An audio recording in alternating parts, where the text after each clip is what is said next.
Kay Arnold, and I am a member of the committee of the Austin History Center Association and a member of the committee for oral history. And today I am with David B. Gracy II, and we are at the Austin History Center in the O. Henry Room. Today is October the 26th in 2018. And we are interviewing Dr. Gracy for the Austin History Makers series of the Austin History Center. So thank you so much for being here with us today, David. Pleasure. Yeah. So I think what we're going to do today is to talk to you about your connections with Austin. We're going to kind of work chronologically through your world, and we'll talk to you about your connections with Austin, your family's connections with Austin, your life as an archivist and as a historian, and I think we'll try to keep that within an hour and a half, and that's a lot to cover. So anyway, are you game for that? Into the breach. Okay, here we go. All right. So I always like to start with asking, can you tell us when and where you were born, and maybe a little bit about who your parents were? 77 years ago yesterday in Seton Hospital over there. Happy birthday. Well, thank you. A day late. Yeah. Wow. Had we known, we would have baked a cake. Yeah. So you were born in Seton Hospital, and who were your parents? David Caldwell and Alice Tiller Duggan Gracy. Oh, my goodness. My goodness. So how long had your family been in Austin? Oh, my. Well, it depends what you define as family, but the Gracy family, the man for whom I'm named, arrived December the 18th, 1880. So the Gracys have been here since then. However, he came here because his first cousin, James Valentine Bergen, was already here in the real estate business, and David, my grandfather, became a clerk in that business, and in due course came to own it, and so did his sons, and it was my father who sold it shortly before he died in 1946. The family he retained 4 shares of stock, one for his wife and each of his children, and they ended up in my hands and were sold in 1980s, in 1980s. So the Gracy Title Company came and went in our possession, but still exists, and they insisted on buying the name because it was a well-respected company, and I'm glad to say the buyers have maintained that reputation to the fullest extent of my knowledge. Absolutely. Gracy Title is synonymous with trust, as it should be with a title insurance company, right? Indeed. So I guess when I discovered your depth here in Austin was when I was going through some records here at the Austin History Center, and I came across the name of Gracy, and I emailed you and asked, was it your family? I believe it was in the Jane McCallum diary where her daughter had gone out on a car ride with someone whose last name was Gracy, and I asked if it was your family, and you said yes, and you told me an amazing and funny story about I believe it was an uncle or great uncle. No, Uncle Richard. David B. Gracy, number one, had 4 children. John, 5 years later, David, my father, 10 years later, Richard, and 5 years later, Mary. Richard told me before he died in 1972 that he of course wanted to date as a young man. That's what you do, but it was sure hard to do it in a car because when he brought it home, his mother insisted on him jacking it up so all 4 wheels were off the ground and the rubber would not be stressed while it was sitting there. So didn't you tell me, though, that they began to sneak the car out so that they wouldn't have to adhere that's to probably that? true. My memory has faded on that part of the story. Oh my goodness. Mm-hmm. Well, that tickles me because I think young men, as you say, want to date, and if he was willing to jack a car up to get the tires off the ground, that must have been a special woman. Oh, indeed. Where was his house? Where were your homes? The Gracy house at that time was where the Bullock Museum is now, on Congress Avenue, in the 1800 block. Oh, wow. Mm-hmm. Wow. So where was your family?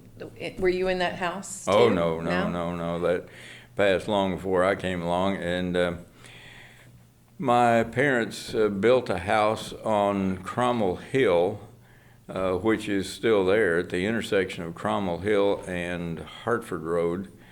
But they had sold it and moved on to Harris Boulevard, 2509, before I was born. So that's where I grew up, in all the family movies of me early on, sitting in a bird bath with the water being splashed on me. That's the location of all those. What area of town is that? I'm not familiar with that street. Pemberton Heights. Okay. Pemberton Heights. Okay. Go up the 24th Street hill and take a right at the easy right, and you're on Harris Boulevard, and it runs along the top of the plateau there. Okay. So, did you have siblings, or were you an only child, or? There are two ways of looking at that. Yes, I had siblings, both sisters, and the other is that the youngest of those two was 14 years older than I, and the other 16. So the oldest, Ruth, married in December after I was born, and Lucille married a couple of years later. So basically I was reared by my mother as an only child. Yeah, essentially, since they were pretty much on their way, weren't they? Yes. Yeah, Mm-hmm. yeah. Mm-hmm. So what schools did you attend here in Austin? Yeah, they'd have to tell you the name of the kindergarten, Mrs. Somebody's kindergarten. And the fun of that is that, of course, they bought a movie camera. The Ellisons were, Alfred Ellison of Ellison Photography were family friends, and Mr. Ellison said, you need to get a camera and use it, movie camera. And my father was in good enough shape that they bought a 16 millimeter camera, and I mean that was expensive color film in those days. Right. And my mother used it. The occasion of my graduation from this august kindergarten was that we all had capes, and we had some kind of hat similar to a mortarboard. And when my turn came, I got up and I flew around the corner, and the poor fellow in front of me, on the corner, his hat went wherever it went. I knocked it off good and proper. And just as he got it set again, here I came back with my cape flying and knocked it off again. So Goodness. it's Well, but it didn't seem to faze him. He graduated anyway. well, goodness sakes. Do you still have Oh those? yes, we Yes. still have them. Good. Yeah. Have you digitized those yet? Not the movies. Okay. Well, I should correct that. We had them converted to videotape, good. but of course that technology is passed along. So it's at this point the real answer is no, they're not Not digitized, yet. and so Yeah. not usable except by regular projection, which How neat. we're not doing. Right. Well, that's a treasure trove. For Oh, sure. it is, Yeah. because the family traveled. And my grandmother, who was George Littlefield's niece, and the daughter of Arthur Duggan, who was in the Texas Senate from 33 to 35 when he died in office. She would go to California every summer to paint at the Mission Inn, where she stayed and took lessons and enjoyed the summer. So their pictures, their movies, scenes between here and there. Oh my goodness. Most particularly between Littlefield and there, where they picked her up. So, yeah, there's some pretty interesting footage Right. in there. Well, we'll have to see what we can do about getting those digitized, won't we? I knew you brought it up for a purpose. So can you tell me, let's go back to your time in Austin. Do you recall the schools that you attended? Oh, yeah. Well, after the kindergarten, why, it was Wooldridge. Okay. Wooldridge for its 6 years. I don't have much memory of Wooldridge. Nothing really excited me in those days academically, and I did all right, but I didn't do anything spectacular. If I can remember one of the carnivals they had, that among other demonstrations, they had a policeman who could shoot across the room and cut a card in half. And of course, that was wonderfully impressive. And he was greatly beloved by the children and the community at large. And sometime later, he was killed in a car wreck running into a deer on the way back from a hunting expedition. I've never enjoyed hunting, and that helped. But you can see that my memory of Wooldridge is, well, there is one other, and that was there was a woman, I'd love to give her a hug if she's still around, Gertie Snyder. Gertie Snyder. When we played Red River Come Over, she was the only one I could catch. I was slow, and so it was great. Mm-hmm. Well, that tickled me. So from Wooldridge, which was named, I believe, after the mayor of Austin. Penn, yes. Yeah. Mm-hmm. So after that, where did junior high? Henry, the year it opened. Oh, wow. Henry, the year it opened. So. And that was plenty enjoyable, I guess. I mean, I was no more spectacular at O. Henry than I was anywhere else, but I wasn't scraping the bottom either. So, yeah. But at that point, my mother concluded that the boy needs some male influence here. The female influence is fine, but it'd be good to have some other. And not that I was getting into trouble or anything along that line. Just her thinking to have a well-rounded son. Why, he needed both influences. So she came up with the idea of Sewanee Military Academy in East Tennessee, Sewanee, Tennessee. My father had gone to the University of the South, and we are Episcopalians, and it's an Episcopal school, and so I just kind of had all the connections. And but she wasn't going to send me if I didn't really want to go. I mean, I wasn't willing to go. She wasn't forcing anything. So that summer, when I was 12 years old, she drove us from Austin to Sewanee. Us being three people, Mom, me, and a woman we called Aunt Helen. Aunt Helen Nolan, who was long divorced from Harry Nolan, who was on the Austin City Council, among other things.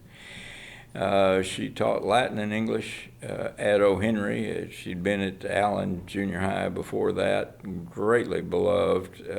At the anniversary of O. Henry, 50 years or whatever it was, Lloyd Doggett, in his remarks, mentioned her as being a seminal influence.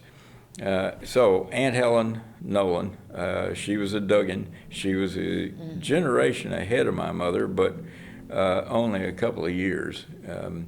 So the three of us set out from Austin, and the way my mother traveled, she was very organized, and she had a reservation where she was going to stay the next night. And the next night, she never left in the morning if she didn't know where she was going to stay that night. Okay. We left Memphis, Tennessee, heading east, and just a normal trip for whatever, until there was a sign, and it said Shiloh National Military Park and Cemetery off to the right. And that caught my interest. I mean, I did play soldiers with Killian Fair, Arthur Fair's son, So I said, let's go down there. And Mom said,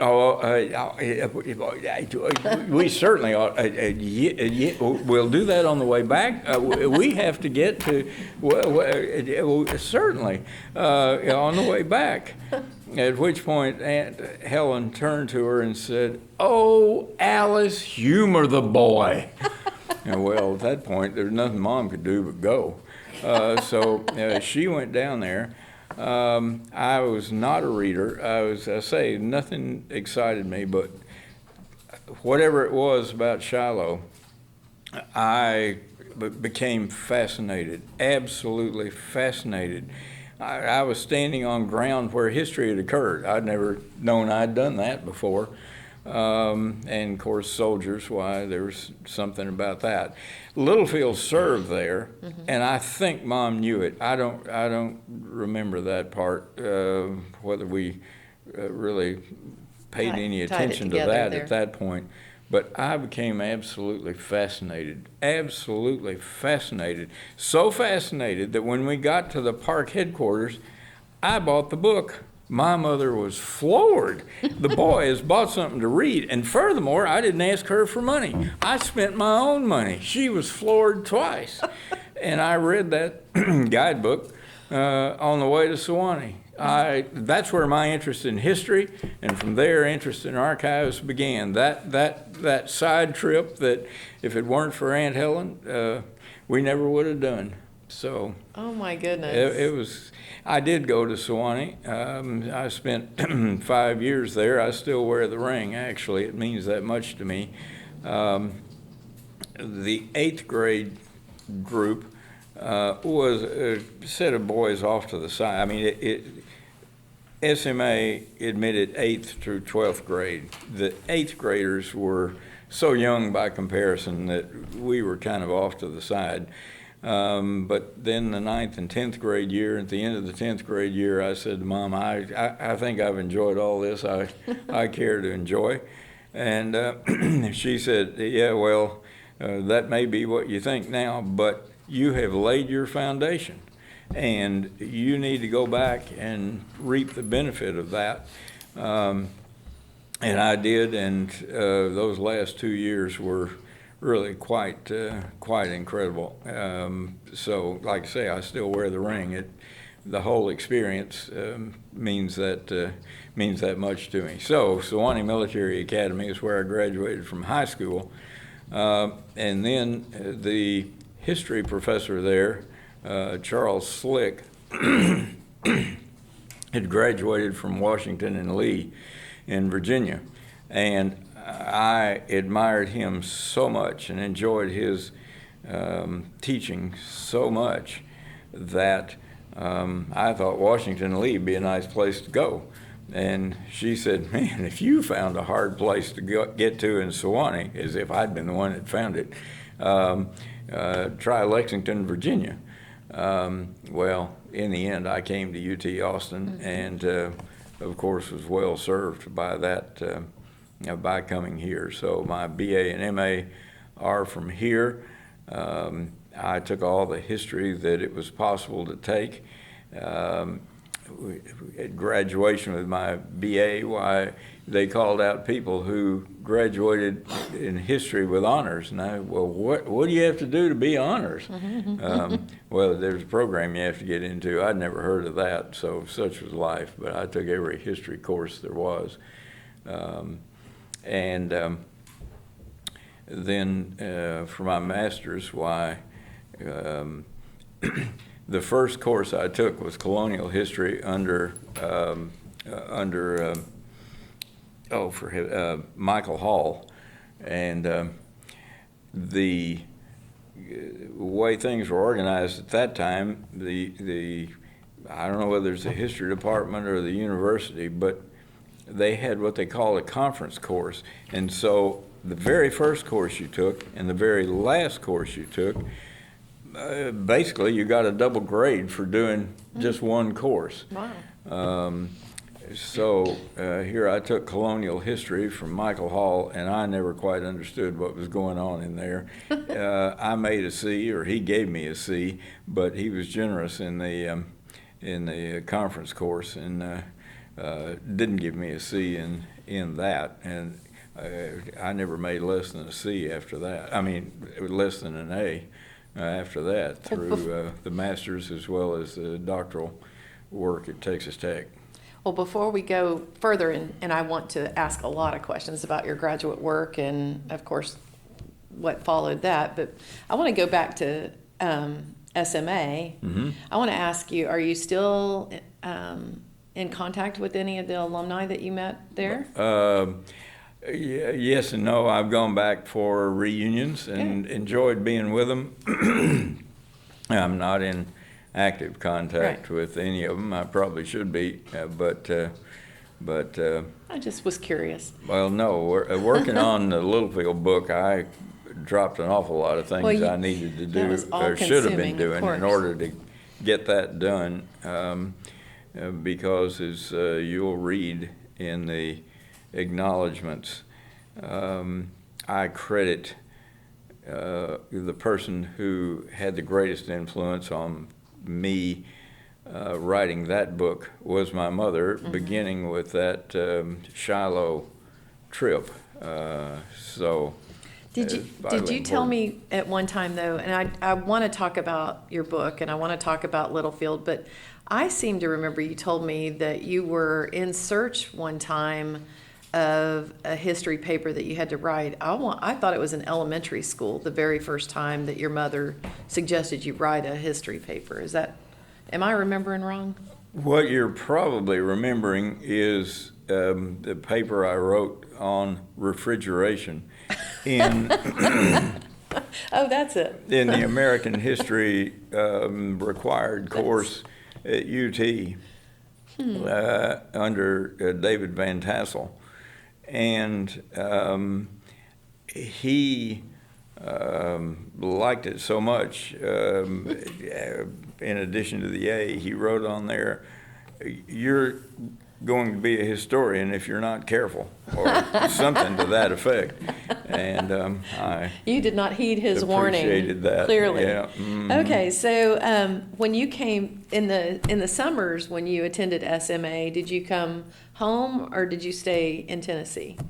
Came home, and in those days, Mom had a cabin up in well, it's a real house, not a cabin, in Ruidoso, New Mexico. Oh. And so that was where I spent at least 3 or maybe 4 of those summers. The earlier summers, by the time I was between my junior and senior year, I wanted to be driving. Yes. I wanted to be doing things, and so I was back here in Austin. Okay. Mm-hmm. So did you have any summer jobs here in Austin, or? Oh yeah.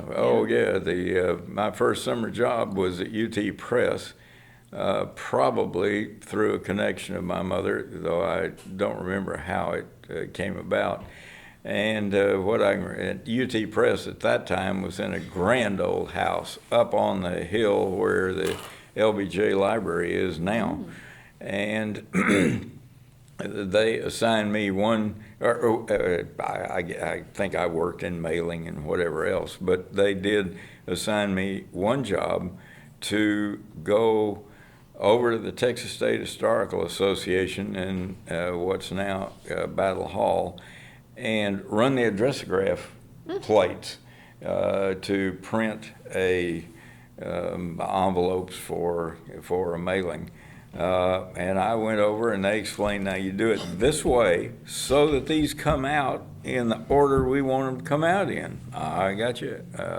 So I did it and I got them so they came out in 100% backwards order.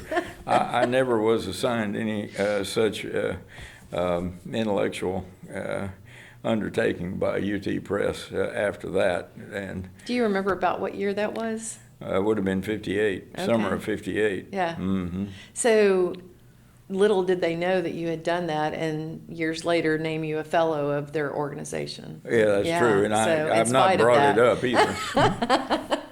I don't think they'd rescind it for No. that anyway. So, well, what kind of other things did you do in the summers when you came home? Did you have special haunts that were you at Barton Springs or Yeah, any other? No, because I pretty well Stand. lost the connections from O. Henry. I mean, those kids went their ways, and Sure. I went mine. So no, I didn't have a lot of Well, that makes sense. Yeah. friends remaining here, or people I kept up with, I should say. Mm-hmm. Okay.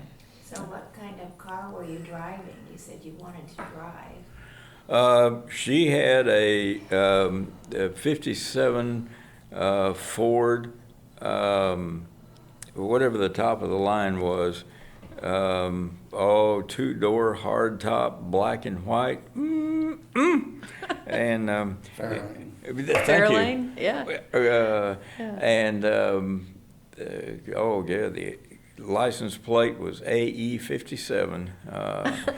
Harris Brush, who also he and Mabel were family friends. Why he insured that. Huh. It was a grand car. Oh Wow. my! I mean, a young man looked good in that car. Right. Mm-hmm. So during your time that you were then going to the University of Texas, did you live at home or did Oh, you live yes. on campus? No, So- no, I lived at home. I was happy to live at home. I'd been in dormitory for 5 years, Sure. so there was a lot to be said about home, and it wasn't Home-cooked that far meals and- over there. yeah. So, I lived at home. That's Mhm. wonderful. Mhm. So you graduated with your bachelor's in 63, 63, okay. And then you did your master's there, 66. 66. Mhm. Do you remember what your master's thesis was? Oh yeah, it was the predecessor of the Littlefield Lands book, which was my first book, and I'm very proud of that. As a doctoral student, had a University Press publication. UT published it, the Littlefield Lands, Colonization on the Texas Plains, 1912-1920. The difference between the thesis and the book is that for the book, I added a chapter on the people Good. at yeah. Littlefield, That makes where the sense. other was the company and the relationship between George Littlefield and my grandfather, Arthur Duggan, who was the sales manager. Right, right.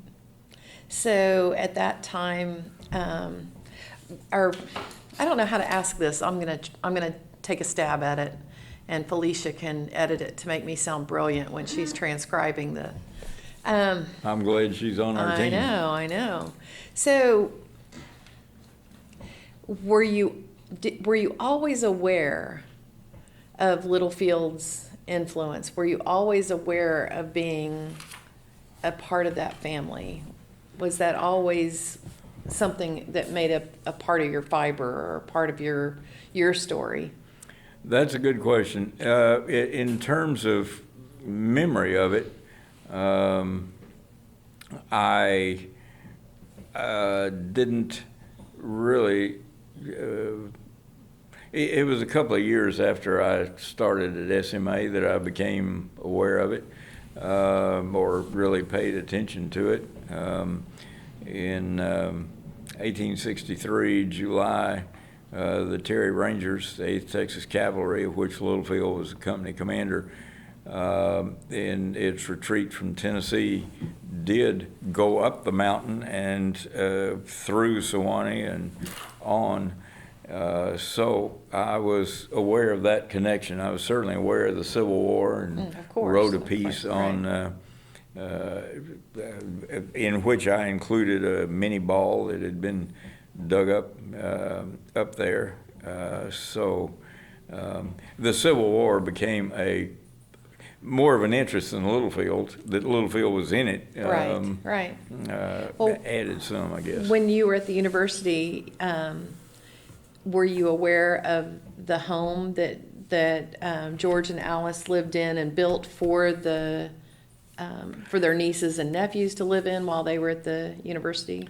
I'm sure so, but it wasn't. It wasn't being used in a grand way at that time. No, and it wasn't that big a deal to me. I mean, I had the university to deal with. You so, did, yeah. I didn't. I'm not aware I made anything of it or anybody else made anything of at that time of my relationship with him then. Right. Yeah. Okay. Mm-hmm. So as you finished your master's at the University of Texas, you found yourself headed to Lubbock. That's correct. For your doctoral program. What led you to go that direction? Sylvan Dunn. Could you repeat that? Who was that? Roy Sylvan Dunn, Roy who Sylvan at that time Dunn. was director of the Southwest Collection out at Texas Tech, which consisted of two parts: a library. Doris Blaisdell was the librarian, professional position, and the archives. And the archivist of the archives was a professional position. As I was graduating here, and knowing I loved archives, even though at that time I was working in the Texas State Historical Association, but I had worked in the university archives. I looked for a program that at this point you might call public history, or even better, one like our program in Archival and Records Enterprise at UT.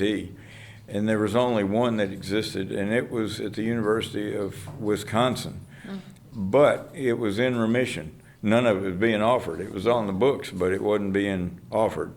And it's true that Laura and I, now having married August 18th, 1962, were Texans and a little more warm-blooded than way up there.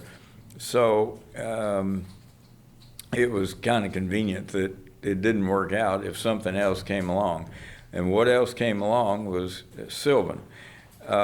He saw me through particularly the Texas State Historical Association, and he decided that I would be a good one to direct the archives out there, though I'd not been in charge of anything other than the addressograph machine. And we know how that turned out. We know how that turned out up to that time. So he offered me that position. Well, it was a professional position, whereas at Wisconsin I would have been a graduate student for Jerry Ham, which would have been fine enough. But just a graduate assistant. But the other attraction was, having written about Littlefield lands, I wanted to live out in that part of the world and experience what I'd written about. So going to Lubbock was very much an attraction that way. So that's how I went to Tech. And it turned out to be absolutely the best combination with my master's that it could have been. In that, the supervisor of my master's was Barnes Lathrop here at UT. And Barnes Lathrop, who worked forever on his dissertation, The Pew Plantation, and he would come into the university archives and he would annotate this and annotate that, and never published. And we all agonized, publish this, my goodness gracious. But that's the kind of specific fellow that he was. I have saved the manuscript of my thesis that he annotated. Oh. He spent no telling how many hours working that over. I mean, of course, we talked other times as well, but the intensity, the quality, the dedication that he put into facilitating my ability to write as accurately what I was trying to say as it was possible to express it was absolutely invaluable. And then when I got out to Tech, why, my supervisor was Larry Graves, who went on to be interim president of Tech for a while, who was a retired colonel. And so he was plenty precise, but he always talked about the nub of the matter, the kernel. What's to use another word, the essence here, Right. and greatly developed my facility in that regard. So, if I'd gone the other way, it probably wouldn't have worked out as well, but it certainly worked out spectacularly going that way. Well, I want to circle back because Okay. you brought Laura into the story before I realized I was in the break. So tell me how you met Laura and when you all were married, and let's kind of hit some of that. Well, as far as our meeting's concerned, you need to, you get two stories. One is mine and one's hers. We'll take yours then. Well, I need to give you hers, Okay. even though mine's better. Hers is, and it's certainly true, that in the spring of our freshman year, in biology class under Dr. Spears there, I was paired with Betty Ruth Johnson. Betty Ruth Johnson was from New Gulf, Texas, where Laura's father was the chief carpenter for Texas Gulf Sulphur. And Betty Ruth and Laura were roommates. Betty Ruth, well, one of the things we had to do was to prick our finger to do something with the blood. That was more than I cared to do or felt capable of doing. I mean, I liked having my blood inside. So she had to accomplish that for me. On some occasion, maybe more than one, the three of us ended up together because Laura was Betty Ruth's roommate.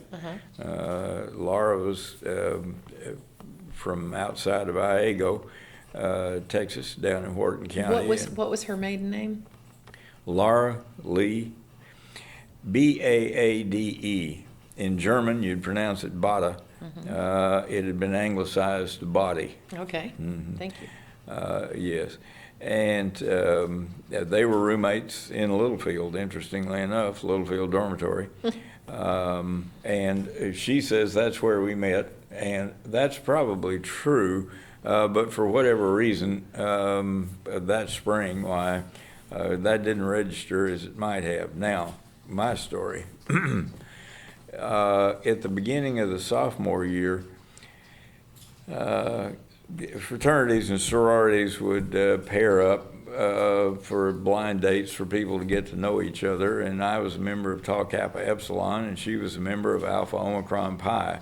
Both of them were smaller groups, and so they gravitated toward each other, and that was fine.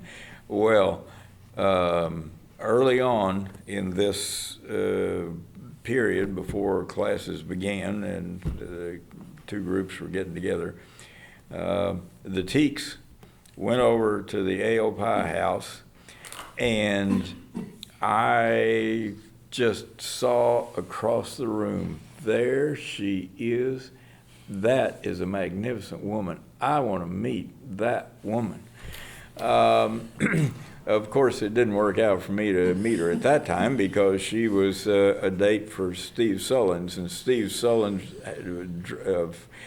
who interestingly enough was from Littlefield, but he drove a hot Chevrolet convertible. I said, "Oh man, this isn't going to be easy." Anyway, as time developed, why I asked her, and things developed from there. So, Yeah. What type of dates did you take her on? Well, there was always the football game. Oh, of course. And I'd pick her up at about 10 o'clock after study period, and we'd go get a cherry Coke or something like that. So we did go to the movie a time or two, and Hurricane Carla came through and ruined my umbrella. I remember that part more than I remember the movie. Oh, my goodness. So we went out to Hamilton Pool once, but I had nothing spectacular. She'd been to OU. The OU game I've never been. Oh, my goodness. So yeah, she went only once, but nonetheless. Do you remember how you asked her to marry you? Yes. Well, by comparison with our son-in-law in Houston, who hired a Rolls Royce and made a big thing for Mary Beth, one evening in the car, I just said, "Will you marry me?" I mean, it was entirely too plain, but there you were. She consented. Yes. Yes. Mm-hmm. Okay. Yeah, So you all were 56 years ago. Oh, my goodness. And where were you married? In the Iago Federated Church in Iago, Texas, that her father was principal in the construction of, being the quality carpenter that he was. Down in Iago. Okay. And then was there a honeymoon at that time, or did you all go Oh, yeah, on a trip? yeah. We went, among other places, and maybe it was the only place, we went to New Orleans. Oh. And, of course, I wanted to try a mint julep, and I tried it, and I didn't like it at all. So she carried it around until we poured it out.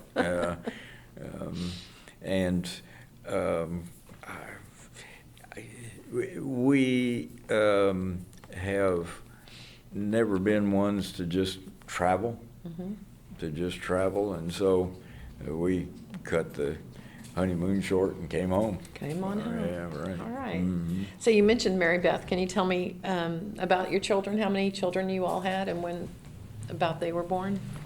We have three of them, Annette, Mary Beth, and Benjamin. Annette was May 2nd, 1965. Mary Beth was June 21st, 1968. And boy, when she was born on George Littlefield's birthday, I put my feet up on the desk and said, "Come on, little lady." And indeed, she's turned out that way too. She's a high officer in Accenture Consulting. And the third was Benjamin, September 27th of 19. Where am I from there? Good heavens. We had 65 and 68 and 74, okay. yeah. Wow. Mm-hmm. Right. Okay, so when you were at the University of Texas, I know that you spent time in the archives doing historical research, and you had instructors that were doing those types of things too. Did you have any studies in archival practices at that time? No, it was all on the job. So they hired you at Texas Tech in a professional setting as the archivist. Yes, Yeah. but I had worked in the Texas State Archives and the University of Texas Archives, as it was As a known student. then, before that. I see. In the summer of 1959, between high school and the university, I worked in the Texas State Archives. Dorman Winfrey, state archivist, hired me. He and Mom were friends through genealogy and whatever else.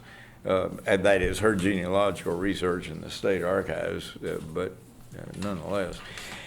And so he hired me as a gopher. The state archives was out in the Quonset hut at Camp Hubbard, the highway department facility, and that was a wonderful experience. One for the archives, though in the end I don't know I did that much with the archives by comparison with reading with him his dissertation. And I I'd done a fair amount of writing up to that time, high school level, of course, but the United Daughters of the Confederacy offered a medal at SMA for the best essay and having something to do with the Civil War, and I won that 4 years in a row. I only tried 4 years. So I was into writing. Mm-hmm. I guess I'll go ahead and say it. In my sophomore year there, I was in an English class with a Captain Job. I can't remember what his first name was, who, when he talked, kind of sprayed the front row. I did sit on the front row. I figured I'm here to learn, so I ought to endure whatever to do that.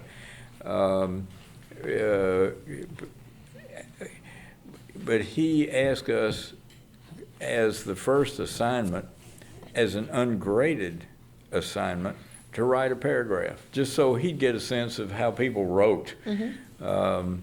And it wasn't too long before that I had, that there'd been a bad train wreck down here, a freight train derailed south of Austin, not too far. And Mom took me out there, and I took what I still think is a pretty spectacular picture of these cars up to a pyramid with one of them up on top of that.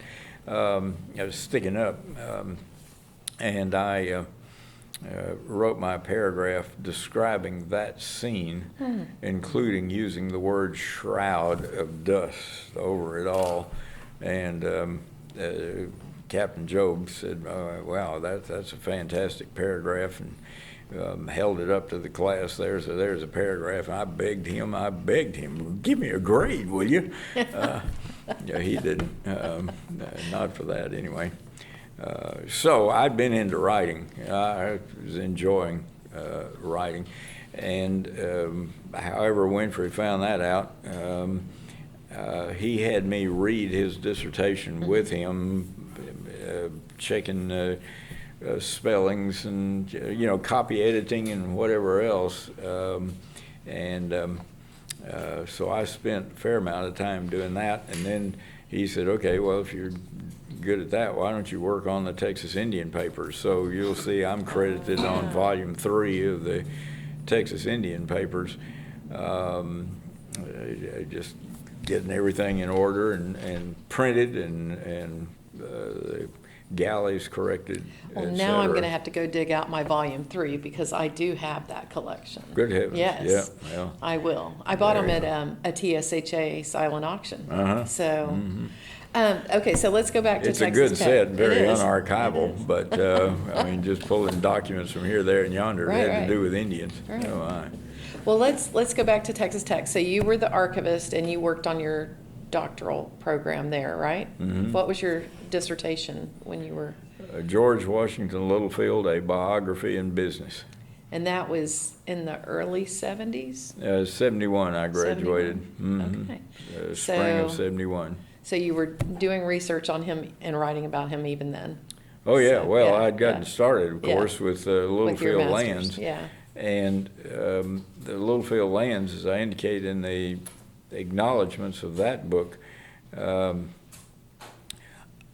in the Littlefield family is a big unit, though George and Alice had only 2 children, the first of whom, a boy, died at about a year of age, and the other one, a girl, was evidently stillborn, never named. But Littlefield inherited from his mother the mantle of patriarch of the family. And the family was her descendants. And she had been married twice, to John Henry White to start with, by whom she bore 6 children. Then he died of natural causes, and 3 years later, 1841, she married Fleming Littlefield and had 4 there. So you had the Littlefields and the Whites, and Right. Right. so George White in Littlefield, who owned the Yellow House Ranch at that time, that Littlefield had bought in 1901. I don't know exactly what I was talking to him about other than Littlefield papers and anything like that I could use. And he said, I think there is a stash of them under the old bank building, under the old land office building, if you want to go down and see. And I said, oh, absolutely. So he took me to this manhole, took the cover off and said, down there. Oh my. Are you kidding? No, and that used to be, among other things, where they stored coal, but there was nothing improved about it. I mean, you were on dirt the whole way. So I crawled down here and looked under there, and here were these boxes against the wall and falling over, et cetera, and there'd be George Littlefield's signature and George Littlefield's signature. Of course, what it was the Littlefield end of Arthur Duggan's correspondence with George Littlefield about the Littlefield Lands Company and selling the land from 1912 to 1920. Which was when he passed away. Yes. Yeah. Mm-hmm. Okay. So we went to the grocery store and got every box and bag and whatever we could come up with to haul all that out. Oh, and my did, goodness.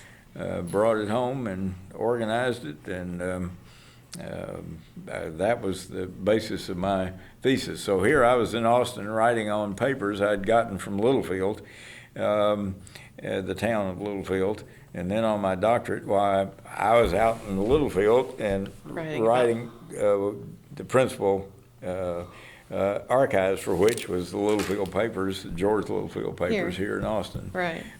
Sylvan was very kind about that, and the Southwest Collection funded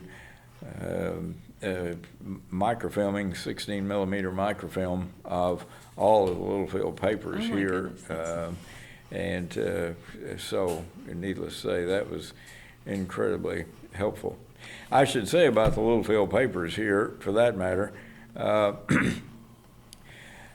one of the Littlefield descendants, of course, is the Rowe family. Hiram Augustus Rowe married Pearl White, and Hiram Augustus Rowe became Littlefield's principal in the American National Bank. Okay. I mean, his principal assistant, and succeeded him in charge of the bank, succeeded him on the Board of Regents of UT Austin.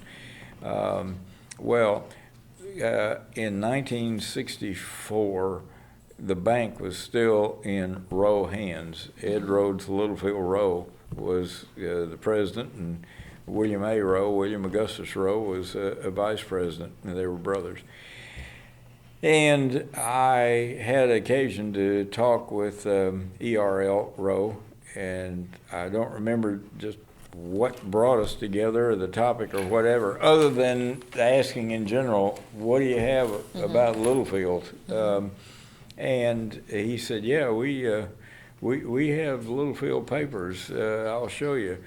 By that time, the bank had moved out of the Littlefield building into where the comptroller is now at 6th Street in Colorado, which was the first drive-through bank building in Austin, the American National Bank. And he took me into the parking garage part of it, and there was a storeroom there, and he said, it's going to be in there. Yeah. We looked in, and there were these papers.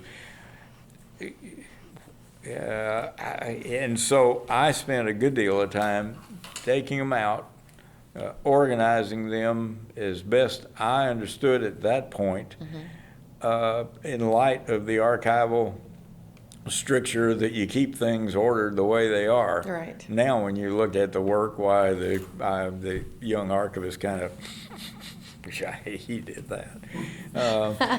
But anyhow,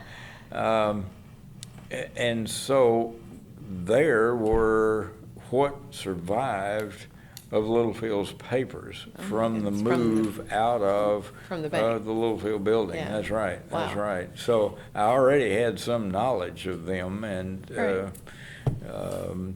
Sylvan was very generous to support my research in that way. So by this time, as you finished your doctorate at Texas Tech, you've got 2 children. You've got Laura supporting you in your endeavors. Was Laura working at the time up in Tech, or was she? Not at Tech. After we married, Laura worked in the Texas State Library in the Division Okay. for the Blind. Oh, my goodness. And enjoyed it. I think if she had it to do over again, she'd be a reference librarian. Oh, wonderful. She loves reference and is great at it. I can find things in history, but she can find other things Oh, wow. times faster than I can Oh, my goodness. otherwise. So from Texas Tech, where did you all move? To Atlanta, Georgia, where I had the job of establishing the Southern Labor Archives at Georgia State University. As the way things worked at Tech in those days in the history department, there was a rotation. And so the next guy to graduate went to, guy or gal, went to, because Fane Downs was one of the great Oh, my members of goodness, our yeah. group. Wow. At any rate, Angelo State, Sul Ross, Right. those schools in that group. And my recollection is that I was slated for Sul Ross. And that's okay. You got to start somewhere. But a colleague in the doctoral program went to the placement office. I never went to the placement office, at least up to that time. And looking among all the things he looked at archival offerings, or else one turned up. At any rate, he came back and said, you know, there's a position over at Georgia State University, and they're offering 12 to 14,000, and 12 was good, and 14 was handsome, and you know, you might look into that. So I went over to the placement office, and I looked, and yeah, well, nothing ventured, nothing gained. So I applied. And never heard anything. Of course, I'd never heard of Georgia State University. They didn't have a football team. They do now, but they didn't then. So I never heard of Georgia State University. I don't know what I'm getting into or applying for, but it's a good archival salary anyhow. And I didn't hear, and I didn't hear, and I didn't hear. And then out of the blue one day, Dr. William Pullen, the librarian, called and said, you know, if you're still interested, we'd like to talk to you, fly you over here and talk to you. And I said, well, yeah, I'm still interested, my goodness. So I flew over there. Georgia State's a downtown urban university, no campus. That is a lot of green grass and that kind of thing. Right. A major street running through the middle of it. One of the buildings in an old parking garage, so no stairs. You just go ramps. And I interviewed, and I thought, man, this isn't quite the kind of university I had in mind, but it is a good job. And there was no place for the archives. We'll put it up here on the 4th floor, and we'll get it built in. But the only archival material they had was a body of material he had in his closet in his office that a labor union had given him. So I mean, it was absolute starting from scratch, and I didn't know anybody in Georgia or anybody over there knew me.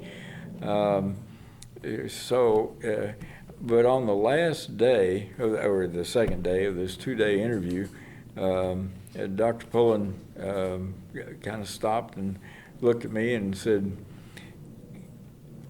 you've never worked with labor people before. I mean, labor's been part of the American social and cultural history that you studied, but you never worked with labor people before, have you? And I said, no, sir, I haven't. He said, well, do you think you can work with them? And I said, well, Dr. Pullen, I don't think they're any more esoteric than West Texas ranchers. And you win. And I've told umpteen number of classes of students, when you interview, that you're likely to get somewhere along the line a question like that you have to be, you won't be able to plan for that answer. Right. But it's you, and right. just be ready to be you Right. when it comes. Right. So I was offered the job and did take it. We moved over there in July of 1971. The reason it took so long for them to get back to me was that they had offered the job to one person who I guess turned it down. I can't remember what the situation was with that. And the other was that they said the person had falsified his credentials. Years later, Pat Quinn from Chicago identified himself to me as that person, and he said the problem was that I said I was going to graduate this semester, and I didn't. It was the next semester. I see. So he didn't really, he wasn't making anything up. He was just shooting into the future. Yeah. So Dr. Pullen kind of overstated it. Pat was a great archivist and a wonderful fellow. And, yeah. So from Georgia, you were there for 3 years? 5 and a half. 5 and a half, okay. And then you came back to Texas? Well, yeah, but there was one other that's right. big moment, and that was 3 years in, the directorship of the Southern Historical Collection came open at the University of North Carolina. And my vision from early on was that the ultimate position would be one that was half-time archivist of a major archives like the Southern and professor of history in a major history department like the UNC history department, and you'd be doing both. Wow. And here it appeared to be. Of course, I hadn't done much teaching up to that time, except the 2 semesters of required U.S. history at Texas Tech, and I was awful. I didn't want to take my own class, much less put those people through it. I worked from the notes. I stood behind the podium for all the protection I could get because I was way outnumbered by the number of students there if they ever decided to rush the podium. But the problem was, which I discovered later, the problem was that at that time my mindset was on what I didn't know. Because you didn't know what were going to be asked on the qualifying exams, 5 days worth of writing history, and if you didn't pass them, you didn't get any farther. I knew I could do the dissertation, that was be a piece of cake, but these qualifying exams, that was something else. So were you teaching undergraduate Oh, courses? The freshman or sophomore, or whatever. Like survey classes? Exactly. Okay. And so my mindset was, I'm going to give you the facts, and if you sleep through them, that's your problem. But I'm going to give you the facts, period, the end. And I did that, but it was dull. It was awful. I felt badly for them. After that, I swore you'll never catch me in a classroom. That's You'll funny. never catch me in a classroom. But then,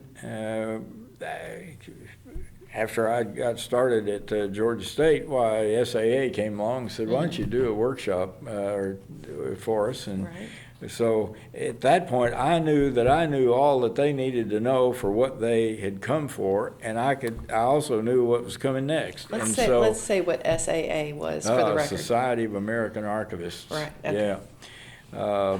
Which I had joined in 1968 and took the journal American Archivist for a year and said, it's not helping me any, and I dropped it.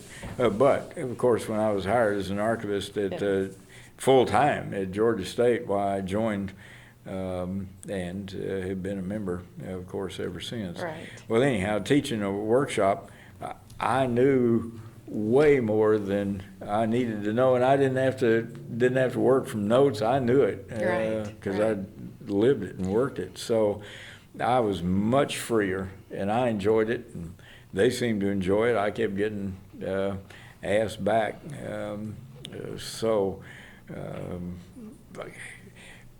My love of teaching developed from there, not from the requirement. Right. At Tech. So, where were we? Well, what did you ask?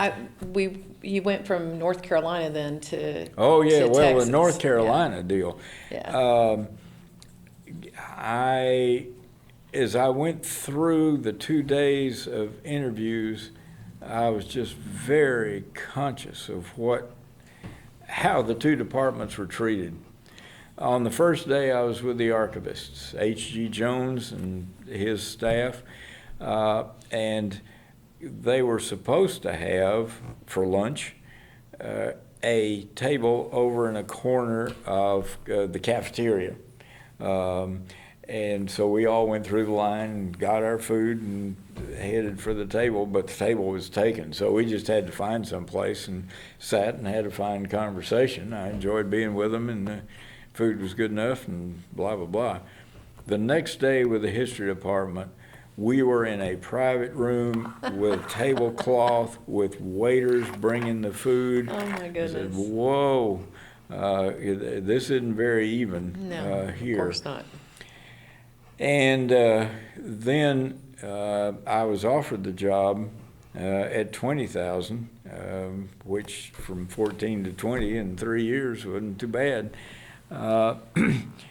But the history department said, now you'll have to earn tenure like everybody else in the same period of time as everybody else. Never mind that you're only half-time here, and you're in charge of you have the responsibility of the Southern. And I said, I can't accept that. I always try to do more than one job's worth and 1 day's worth of work, et cetera, but to accept 2 jobs for 1 salary, that's more than, that just doesn't seem right. So they offered me another $500, and I said, it really doesn't matter how much you offer. What was my ultimate dream when I got there, I could see it was unrealistic and not fair either way. And from there, they split the job. Before that, it had been those two, and it's been split ever since. So then you came back to Austin. Yes, and if I'd gone there, I wouldn't have really been in a position to come here, because I would have been there only 2 years and just not been there long enough. But after 5.5, when John Kinney left the state archives, why Dorman Winfrey called and said, and now I should say for Winfrey, this was the 3rd time he called, because not only did he first hire me as at the state archives, and then he left and went to the university to be the university archivist, and I stayed on at the state for a couple of months under Jim Day, and dropped out to be a fraternity boy. But that wasn't near as much fun as archives. So I went to Winfrey at the university archives and said, if you have a job, I'd sure like to have it. So he hired me.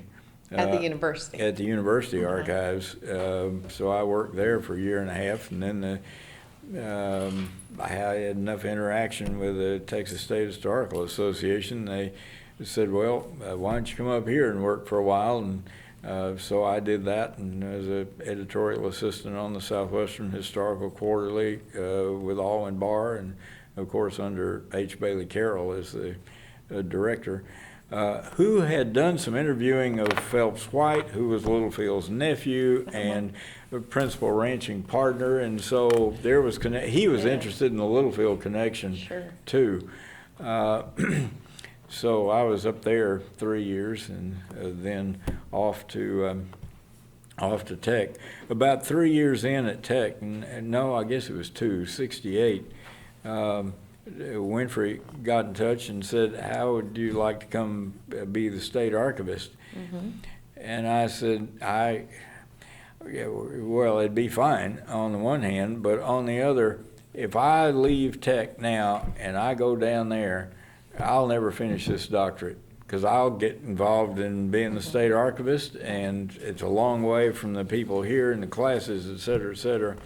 So I can't do it. I've got to get this doctorate, and then it's out of the way. And if I ever need it, as I did go into the university here, I have it. But so fast forward, you did finally accept that appointment as the state archivist. Yes, yeah. Well, I wasn't too enamored of the idea. Sylvan Dunn called and said, "You need to take this. We need you back in Texas. You need to take this." It was less salary, but not by much. But they'd just given a huge increase to the state archives, or the state archivist position, so it wasn't going to be anything else coming anytime soon.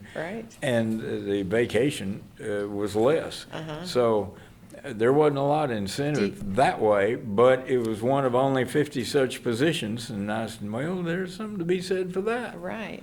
Do you remember about what year that was? Oh, sure. We came back here in 77. 77. And you were the state archivist for how long? I can't recall. Till 86, 9 years. 86. All right. So I met you first in Washington, D.C. at the Modern Archives Institute, and I joked that I went all the way to Washington, D.C. to meet a neighbor from Austin. So I always, when I was doing that training, I always asked, I think I started asking the question after I met you, but when you were the state archivist, what was a rock star moment for you, that you were in the presence of an archival document or something that you ran across that just you could not wait to get home and tell Laura about? Well, I don't know that Laura was ever sitting with bated breath waiting to hear any such. Okay. I mean, we kind of agreed early on that, when family came, she'd be there for them. Sure. And she was. And so... Okay, if it wasn't telling Laura about it, what was your rock star moment that you were particularly excited about? Some treasure, some document artifact. Oh, well, it's I suppose most archivists are like me in the sense of, if you have a remarkable document in your hand, one that was significant in history, why it just you just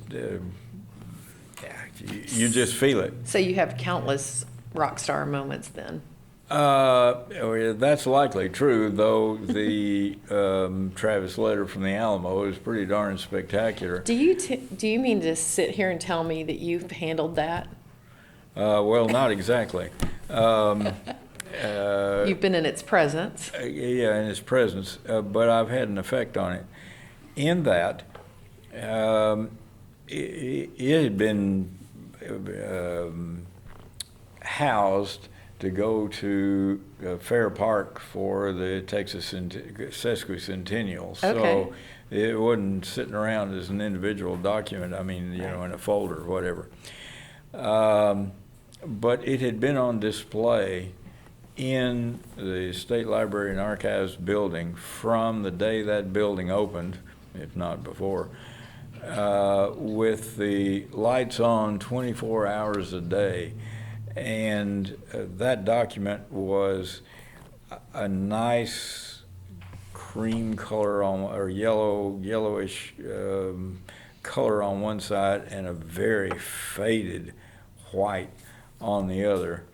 And I just kind of made it my business. We can't kill this document. I mean, the argument was everybody needs to see it. Well, I'm all for that on the one hand, but if everybody's seeing it, means it ultimately fades to the point that nobody can see it. Right. We haven't accomplished anything.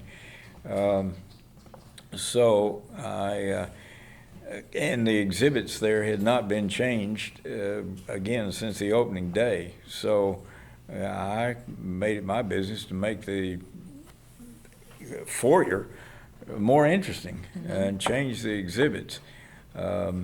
Also, for whatever reason, the statues of Sam Houston and whoever the other one is, Anson Jones, in the Masonic outfit, were inside in the foyer. And I couldn't figure what in the world those people had to do with anything with regard to exhibit in the foyer and why they needed to be there at all. So I pushed and shoved until I got them moved outside, to the disgust of some, but they remain outside, I'm glad to say. With the Travis letter, we, in changing the exhibit, we took the letter out altogether. And when it came time to put the letter back, because Price Daniel, who was on our commission, if not the chair, and of course he was the one that had gotten the building funded in the first place. He loved history, and he knew what he wanted on display and how he wanted it done, and he'd paid for some of the frames that things were in, and so he wanted it put back. And after a couple of months, Winfrey called me up and said, you got to put it all back, and I sure hope you saved all those frames. Oh yeah, I saved all those frames. So we did put things back, but with regard to the Travis letter, we'd already had facsimiles made. I mean, they'd done that before I came along and give them out to 7th grade history students coming through. So I said, what we're going to do is not put the original back. We're going to put one of those facsimiles. 99% of people won't know the difference. And for the other 1%, I want to cut out all the holes that are in the original that, of course, in this facsimile, why, there's a photographed hole. So they cut all the holes out, but one. Oh. They missed one. They missed one. Yeah, I didn't check that before it went in. And so that facsimile was put in there. And of course, the next time Price Daniel was in town, why, he came and he studied that. He studied that. Oh, he studied that. He never said a thing. I don't know whether he, I mean, he had disputed my understanding of the best techniques of preservation as of that time so much that he sent one of the people from the conservation department up to the National Archives to get the full story. And the fellow came back and said, Gracy has the full story. Well, that was disappointing to him. So I don't know what he saw or didn't see, but he did not tell us. That's a copy, and I want it out. I want the original back in there. So at least as of the time I left, that facsimile was in the case. Right. Well, I think the original is still secreted away. It was on display for a few days. The fellow at HRC, oh gosh, I'll think of his name in a minute. I mean, he had a case built that was totally self-contained, airtight, and the whole works. That letter is well housed. Right, No two ways about that. Well, and they even study the gases within the plexiglass Yeah, nowadays to yeah, see yeah. how, and you recognized early on that that document was in danger, and so you're kind of the hero of the Travis letter in a lot of circles. So, Not a hero. I'm just doing my the job. Absolutely. In the face of authority that liked it the way it was. Yeah, of course. So, from you stopped being the state archivist in '86. Was that when you began teaching at the University of Texas in the library sciences? Right. The archives? Yes. Okay. Yeah. Well, I began full time. Right. After Chester Keelman, who was the university archivist, who succeeded Winfrey, retired. Glenn Sparks, who was the dean of library and information science, got in touch with me and asked me if I'd like to teach a single course on archives, continuing what Chester had taught. And that's not putting it right. I wasn't given what Chester had been teaching. I could look at his syllabus, but that was the size of that. His was more an archives appreciation class than techniques of archival like processing stewardship, and management. stewardship Yes, management. right. Okay.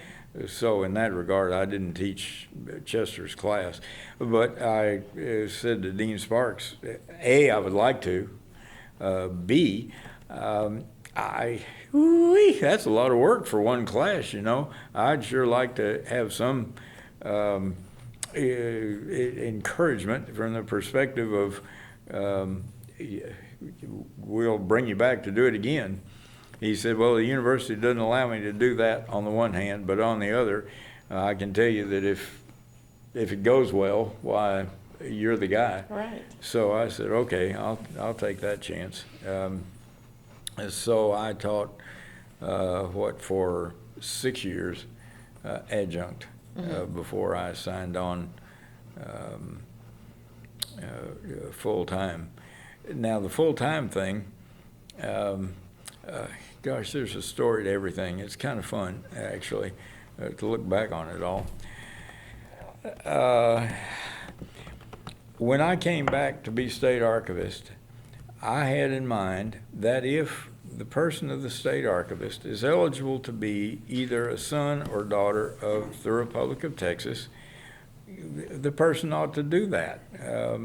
Just invest oneself in Texasness in the position. And my mother, being the quality genealogist that she was, why, I had more than one line. So I joined the Sons of the Confederacy, of the Republic of Texas. And Frank Tritico, who was the power that be in the organization, got the idea that it'd be great for the archivist to be the Secretary General. And so he asked me, by the time the second year started, to be the Secretary General. And I said, oh yeah, well, I'd be glad to do that. Oh, my goodness. And then I found out what he wanted. And what he wanted was the Secretary General to sign each individual membership card each year. Oh my goodness. And I said, no, I have too much else I want to accomplish that needs to be accomplished. Just write my signature, this isn't worth it. So I did not continue in that position. Right. But in that second year, out of the blue, William Partlow Daniel, Bill Daniel, Price Daniel's brother, came up to me and said he'd like to talk to me about his papers. Well, when the brother of a member of the commission, a former governor, comes up and says he'd like to talk to you about his papers, which certainly implied putting them in the archives, yes, sir, you tell me when and where, and I'll be there. Right. So I went down to Liberty and had a long conversation with him. You didn't have a short conversation with Bill Daniel. And he showed me the volumes of papers he had from being governor of Guam, from being in the Texas House for 3 terms, from his ranching life. It was incredible, and we became friends. And in due course, I said to him, somebody needs to write your biography. And in due course, he said, well, you do it. And he said journalists have, worked on it for a long time, and it's here and there, and it's not that substantial. You do it. And I said, the way the conversation developed was, and this was over a period of years, so,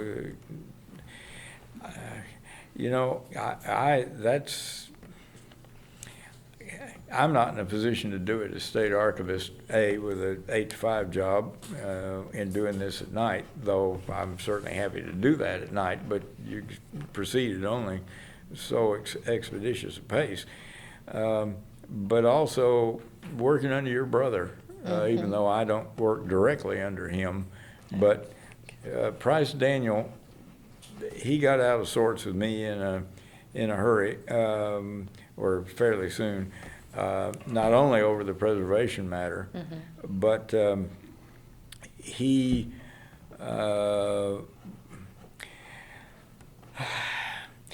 didn't care for the way that, to be specific, in Jefferson County, I think it was Jefferson, at any rate, one of the counties that was in the group with Liberty, for which the Price Daniel, the building that Price Daniel built there, the State Archives has, was the repository for county records from that area. They found, the archivist down there, Paul Scott, found a body of material in an abandoned filling station that was all folded up like the Woodruff files were. The Woodruff file, of course, being the filing advance of the Civil War. The vertical drawers and things are folded 2 or 3 times and put down in there. And to microfilm those, you had to unfold them. And I said, perfect. We'll leave them unfolded. Right from there, we'll put them in folders, and that's great. And Price Daniel said, no, we won't either. Oh, dear. We're going to fold them all back up and put them right back where we got them, so it's all as if we'd never been there before. No. Well, of course, he had his way, and I should say the way he had his way was, not that there was ever danger he wasn't going to, but Winfrey called me up to his office, and there was a table not as long as this, but a table where Winfrey sat at the head, and I sat on one side, and Price Daniel sat across from me, and we talked about this. In the end, I gave my argument, and Price Daniel didn't care for it. And I take it back. Winfrey was Price Daniel was at the head of the table, and Winfrey was across from me. We weren't getting anywhere. And after a while, I saw Winfrey just kind of slide down in his chair, and I I mean, I wasn't paying particular attention to it. I just saw it, and then all of a sudden, he kicked my shin. That's when I knew that conversation was over. Oh, my goodness. Not that it wasn't over before that, but Wow. so Price Daniel solved that problem by taking the local records operation out from under the state archives and made it a separate division, which it I think still is. My goodness. So he had his way. Oh yeah. So I want to get back to some archival things that are like very recent. A couple of things. One, I have just legions of friends that have taken your courses that praise you. And so I think you must have shed the hiding behind the podium. Oh yeah. I've heard you speak a number of times. You're quite a storyteller. When it's something that you're passionate about. I've heard you tell the story of the Archives War with great animation. You are a fellow of many organizations that you belong to. Well, 3. Okay, but you've been highly decorated and recognized by a lot of the organizations you belong to. So you've been a consultant on a number of archives, or our new archival buildings and things like that. You've been consulted by the Daughters of the Republic of Texas very recently in an argument over documents. And so your passion for archives and archival work and preservation, I mean, you're a giant in that world. So, well, and you're also very modest. So what would you say are some of the highlights of those types of things that you've been a consultant on, any kind of projects? Because you've seen archives through manholes. You've told us about Quonset huts and gas stations and folded documents and all those nightmares. What was the best archival project you got to work on to make a model archives or building or preservation? Well, project? Really the Southern Labor Archives, because I got to start that from absolute scratch. Mm-hmm. So to ensure that everybody who passed through followed the same procedures, why I had to write a manual, mm-hmm. Which was, I'd never seen one before, but that's which you just needed to do it in order to. But that's continued. That spread. It didn't just stay in Georgia. Oh yeah. Yeah, you wrote the book, is what I'm saying. Well, yeah, that's a little generous. But I did write a manual for the Southern Labor Archives and the University Archives there, which mm-hmm. was part of the responsibility too.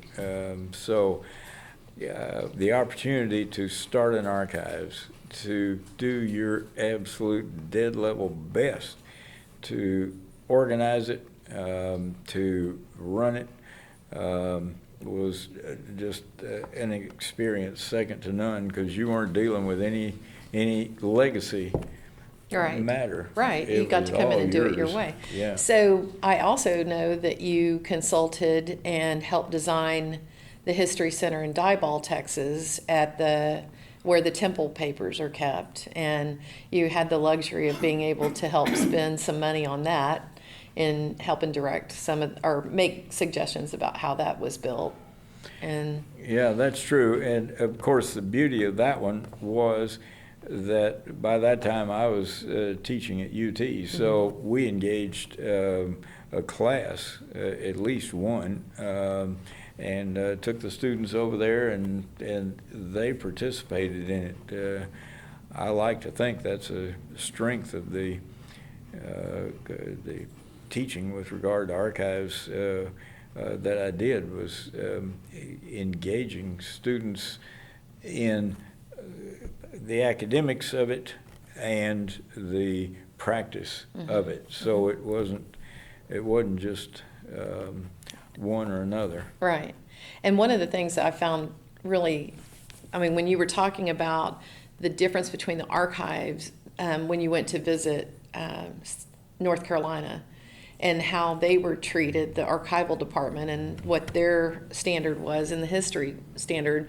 When I went to Dybal, to the History Center, Jonathan Gerland, that runs the organization, said, look at the space that we have for processing collections. Look at the way that this is designed. And of course, he credited you and you bringing your class into really giving the archives the amount of space and the recognition and that it needed. Well, I have to give Ellen Temple credit because she was open to suggestion and encouraging it, and in a position to work with the powers that be there, of which she was one, to bring good things to pass. So it took more than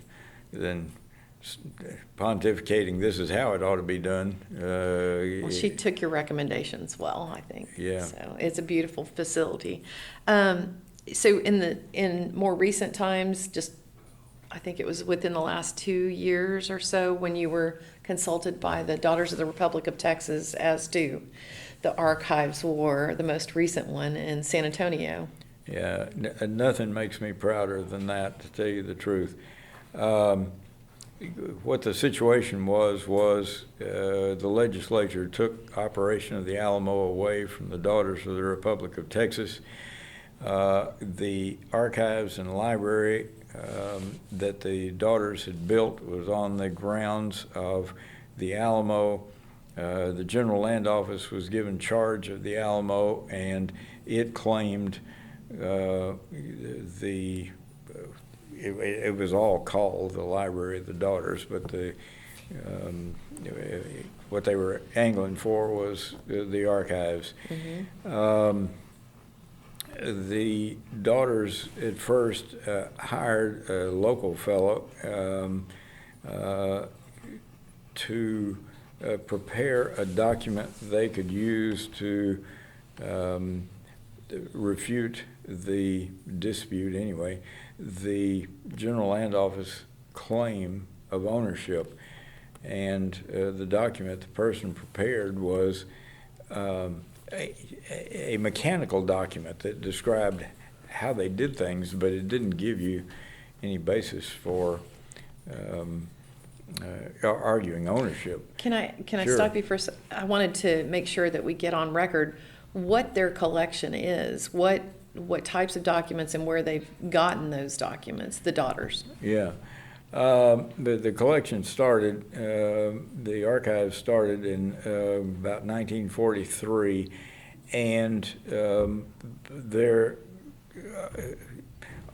is a substantial quantity of Republic period and even some colonial period material. A good deal of it is San Antonio and South Texas, so it's by no means all just Republic And they've been Texas. Donated by individuals? By individuals, Okay, yeah. okay. And Thank you. being established in 1943, it was one of the early ones.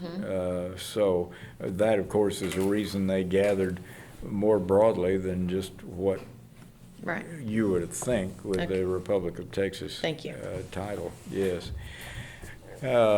So when that first document didn't meet the need, they got in touch with me and said, would you be willing to do it, prepare something? And I said, yeah, surely would. Because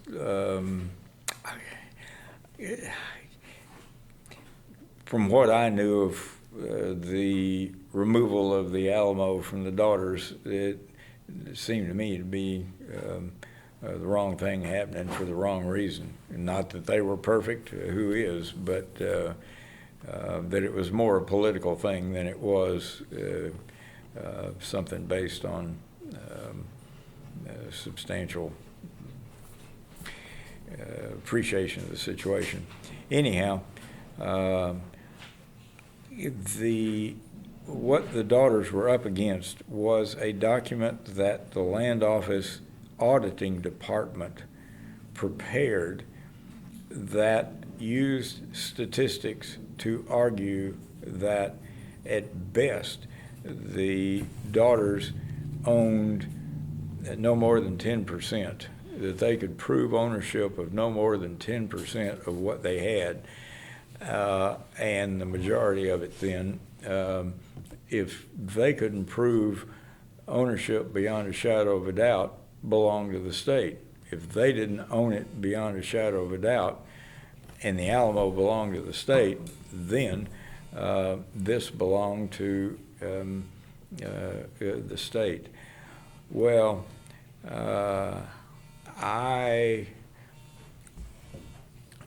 the reason that this was a wonderful thing for me was, or that I was in it, what I'm trying to say, that I was in a good position to do this was, to me, this was a study in history, not a study in statistics. The auditing department had no knowledge of archival practice. They had, they were working strictly on the basis of statistics, where they had to determine whether or not a statement that accompanied the contribution of I'm carefully not saying donation, the contribution of a body of material to the archives, whether or not that conveyed ownership.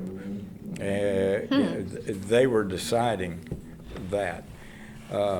So the essence of my report is, this is the nature of archival practice from 1943 forward. And what we in our time would consider appropriate documentation of donation was not considered, the level of detail and specificity was not there in those days, and so you cannot retroactively apply our standard back. One of the wonderful sources was Ike Connor, Seymour V. Connor, who was state archivist at the time, and then later went out to Tech, and Sylvan was his number two. Ike Connor wrote a piece in the Southwestern Historical Quarterly that was a guide to the Texas State Archives that described what practice was at that time and what he found when he went in, which was not systematic, can we say, to be generous. And so I could argue the state has not performed through the years at a level that is being called for by the Land Office. And certainly you can't apply our standard to an earlier time, B. And three, I could document through archival manuals, published manuals, what standard practice was, and the sum of all of that was what the report was, concluded by saying, this is certainly, well, these aren't the exact words, of course, but a cozy situation where the agency that stands to gain produces the argument that it should gain. This is in self-interest if there ever was. And that report proved to be the basis for the daughters refuting the Land Office case that all of these things belong to the Land Office. In essence, I disputed though I am no statistician, I disputed their statistics and saying that there was no statistical basis for claiming the levels that the land office claimed. And I was just so pleased because the history of who we have been and what we've been about as archivists was the essence of that report. And I really was the one in a position to do it. I had all those manuals, and all of them autographed to me by their authors, one of whom died shortly after she autographed it. So I had all of the resources at hand. I knew all of those resources, and this was something that, from my years in the profession, I was just well positioned to do and enjoyed doing. And in due course, the daughters very kindly, indeed, named me an honorary daughter of the Republic of Texas. And, Wow. That's one of the Well, documents I have on. Only The son only- and daughter of the Republic of Yeah. Texas? That's probably true. And when I accepted it, I said, I have two daughters, but this is the first time I've been one. And so you prevailed. Your Yes. opinion prevailed. Yep. Okay. They And the won daughters case. had to try to find a new place for their. That's true. They're Their going records. to Texas A&M San Antonio, which is, I think it's east of downtown. San Antonio is a hard way to know what direction anything is, but Right. anyway, Texas A&M San Antonio, and I think they're there now. If not, it's going to be soon. Well, one of my friends that I made at the Modern Archives in Washington, D.C., where I met you, was a part of the DRT group down there, and she told me that they were calling you another hero of the Alamo. So you're not only a daughter of the Republic of Texas, but that's the way they think of you. Well, they gave me the opportunity, and I Yes. was delighted to Right. do all I could. Well, I'm going to ask the room if anyone has anything else that they wanted to ask of you. I think to get on record is to The- get far away from archives. Yeah. But another passion of yours is trains. And if you want to talk a little about the Austin Steam Train Association. Oh, thank you. Yes, that's perfect. Well, my interest in trains goes back to my father, who would take me down to the Lamar Crossing, which in those days was a grade crossing with a little box, and a man would come out and hold a stop sign as a train went by. Switching operation. Anyway, I got my first electric train when I was 6 years old, and still have it. And so I've enjoyed trains along. And of course, we'd ride trains to California. We'd ride trains up to New York, up to Chicago, where my older sister lived. And so I got a lot of opportunity to enjoy trains. But when I retired, I felt my time was available to work with the Austin Steam Train Association. It had been formed in 1992 to operate the Southern Pacific 786 steam engine that sat behind the Central Fire Station for a quarter century or more. And operated excursion runs in those days out of Austin, and now out of Cedar Park. But when I retired in 2011, I said, I have the time now. And so I started volunteering with them as a car attendant, and worked up and now continue doing that, but serve as a crew chief as well of onboard service. And they, in due course, invited me onto the board, and then invited me onto the executive committee, really representing the onboard service. So to have an excursion operation like that here is just incredible. There aren't that many of them around the country. Now, it's true we're being pulled by a diesel engine at this point because a crack in the cylinder saddle at the front of the steam engine, sidelined it in 1999, and we continue working to get it put back together, and it's going to be a few years more. But I was on the train last week, and we had 230 some passengers. So there are people like me who would walk across hot coals to see a steam engine, Yeah. but for the majority of folks riding in vintage equipment, Right. meaning from the 30s to the 60s, is excitement enough It is. that operation continues on. It's been going more than a quarter of a century itself. Mm-hmm. I've gotten the chance to ride it before, and then I've really enjoyed it. It never occurred to me that things would go like this, like shift side to side. I thought it was just going to be a smooth, straight ride. So that was a surprise to me. Well, there are levels, there are requirements for track, depending on the speed I see. expected, That makes sense. and vice versa. There's Right. track speed where no matter how fast your equipment would go, you can't go faster than that speed. track Track can take speed you. out there Okay. is 40 miles an hour. It's primarily a freight line I see. from Cedar Park out to Burnett is Right. the portion that we run on.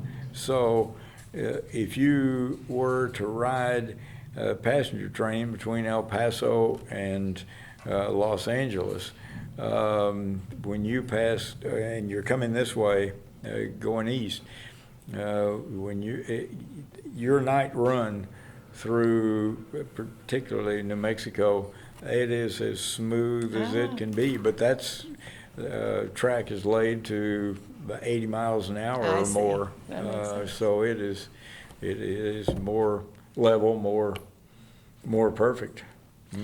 Well, I do have we've touched on George Littlefield, and I want you to be able to say for the record, tell us the title of the book that's upcoming and when it will launch and when you'll be signing copies and where I can get mine. And Well, the working title that I expect to be the actual title is A Man Absolutely Sure of Himself.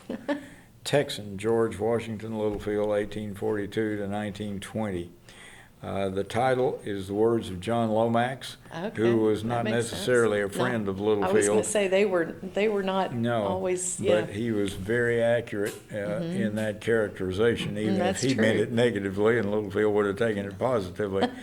The University of Oklahoma Press is bringing it out. It's in copy editing at this time, and the anticipated publication is October of 1919. So, 2019. yeah, thank you. Yeah, okay. 2019, yes. Okay. Mhm. Oh, my goodness, that's going to be exciting. About the time of the Texas Book Festival next year. Oh, I'm so glad. That's great. It's longer than average for a lot of university press publications, and there hasn't been a reader yet that said it's too long, for which I'm very grateful. Right. So How they're many- projecting 475 pages. Okay. Mhm. So, and you've been working on that for how long?